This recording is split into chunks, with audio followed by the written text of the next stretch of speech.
সকাল বিকাল দুবেলা বেরোতে হয় কাজে, যার জন্য কাজে গেলে মনটাও ভালো থাকে, ব্যায়ামটাও করতে সুবিধা হয়।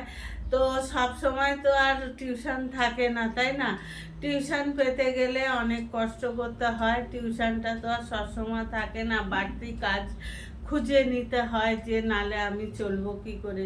নিজের বাড়ি তো নয়, ভাড়া বাড়ি থাকি, থাকে না, ভাড়াটাও আমাকে দিতে হবে। এই চিন্তা ভাবনাটা সবসময় মাথার মধ্যে থাকে, যে টিউশন যদি কম হয়, হিসেব করে দেখি যে টিউশন যদি কম আছে, বাড়ি ভাড়াটাই উঠছে না, তখন আমাকে অন্য পথ বেছে নিতে হয়, অন্য কাজ করতে হয়। অন্য কাজ করতে গেলে অনেক যে লাঞ্ছনা গঞ্জনা শুনতে হয়, শুনে আমার সেই কাজগুলো করতে হয়। মানুষে বলে না, সুযোগে সদ্ব্যবহার করে, অনেকে ভালো ভালো কথা বলে, মিষ্টি মিষ্টি কথা বলে নেয়, তারপরে ব্যবহারটা এমন খারাপ করে যে সেই কাজটা ছাড়তে বাধ্য হতে হয়।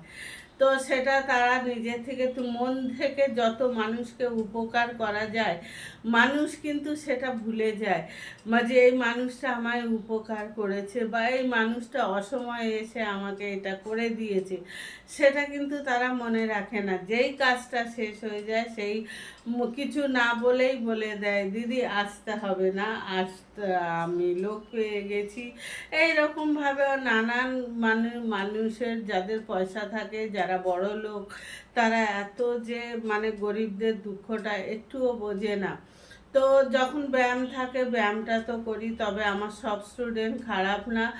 আমার কিছু মারোয়ারি স্টুডেন্ট, তারা কিন্তু ভীষণ ভালো, খুবই ভালো, এত ভালো, আমার সময় অসময় তারা কোনো দিন একদিনও বলে না যে দিদি তুমি আধা ঘন্টা লেট করে এসেছো বা 2 ঘন্টা লেট করে এসেছো। বলছে আমাদের এক্সারসাইজের দরকার, আমরা এক্সারসাইজ করব। হ্যাঁ, তবে রোজ হলে তো বলবে, কোনো কোনো দিন তো দেরি হতেই পারে, তাই না? এটা কিন্তু সবাই বোঝে না। তাই সবাইয়ের অপমান মাথায় নিয়ে কাজটা করি।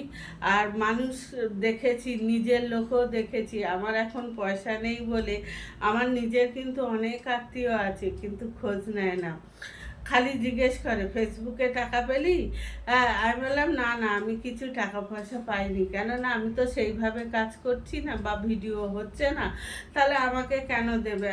আমাকে এখনও কিছু তাহলে ওগুলো করে কী লাভ? ওই যে ফোনটা করে জিজ্ঞেস করে নেয়, আর কিন্তু কোনো খোঁজ নেয় না।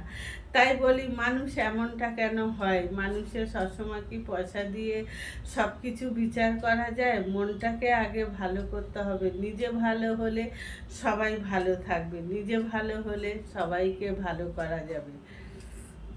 শুভ সন্ধ্যা।